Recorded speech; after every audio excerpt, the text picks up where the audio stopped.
Hi, my name is Holly Baglio, and I'm going to give you my testimony in little bits and pieces. Holy bag of lions, leave off the N as we don't want any nagging Nancy's. At least that's what we would call them when I was younger. Nowadays, you call them Karens because they're caring about stuff that's just not their business. And that is the only nice thing that I will be saying in this video. I remember this time, kids in a cage. Kids in a cage. I was between the age of 5, 6, 7, 8. This was repeated. Black operations or the programmers, handlers, would enter into my house and take me out as a young child and bring me back before anybody realized.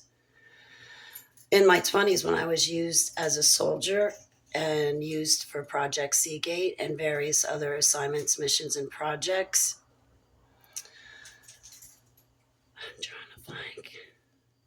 When I had to be away for a long extended period of time, a clone was left in my place, and that's why no one realized I was gone. But when I was a young kid, they would come into my home and take me out and bring me back before anyone knew. There were nights my grandfather did work the night shift. It's easy to get around Rottweilers and different dogs. When they want to get to someone, they know what they're doing. I grew up in Far Hills, New Jersey on White Neck Road, and down the road on 202, there was a street called Lake Road where Ravine Lake sat there. And in high school, we used to tell drive around and tell each other scary stories and spook each other out with different legends about that area. And Jacob's Ladder over there, Mike Tyson, when he was married, lived in Far Hills over on the opposite side of 202 that I lived on. But there was a monastery. I think it had previously been owned by wealthy railroad tycoons and then turned over as a monastery. They had legends where the priests and nuns would throw the babies over the reservoir to drown them. Horrible, horrible stories that are told there. But there's also a country club where I think it was John F. Kennedy, or I'm not sure who it was, but there were some famous celebrities that would hang out at that country club right there on Lake Road. But I can't remember their names. I'm drawing a blank. So I was programmed. I did not wake up until 10 years ago. But that's on the surface of the earth, and that's on the surface of things. But when I was a young child, the handlers, programmers, white lab coats, black operations, I'm not quite sure what to call them. They would come in and take me out of the house. They would have my hands and feet bound, and the black hood would be over my head. But I remembered I could tell where they were taking me because as a little girl, my grandmother would go shopping and I'd fall asleep in the car.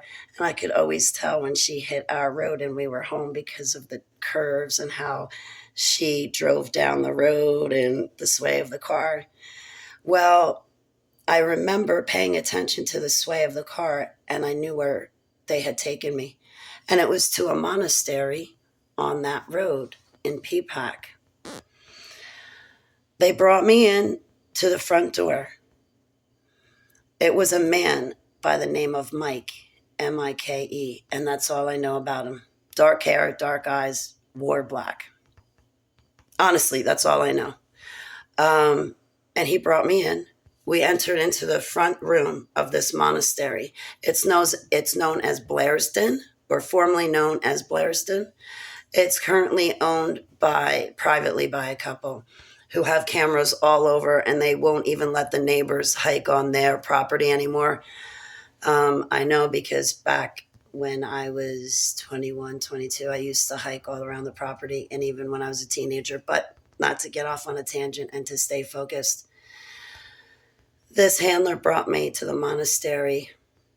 I knew where I was because I was paying attention to where he drove, and I know he drove down that bad road, that spooky road that I had always been told about. My mother had told me about it, and she brought me down there one time with one of her boyfriends, and there used to be this boathouse that sat on the lake. I remember it. And then the boathouse eventually fell into the lake. But there's fences of that have goat faces engraved in them. And apparently at Blairston, or it was turned into a monastery, they had the 12 people that crucified Yahushua HaMashiach. But the monastery would tell everybody, oh no, that's Jesus's 12 disciples. They're good people. And that wasn't the truth. So excuse me for bouncing around.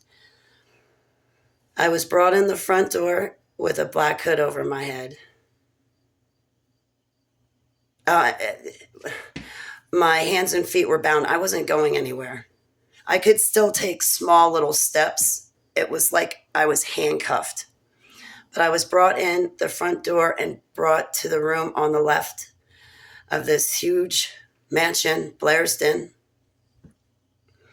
And when I got in there, they took off the hood from my head, and I saw that there were 15, 20 other kids too that had black hoods over their head, and it was taken off.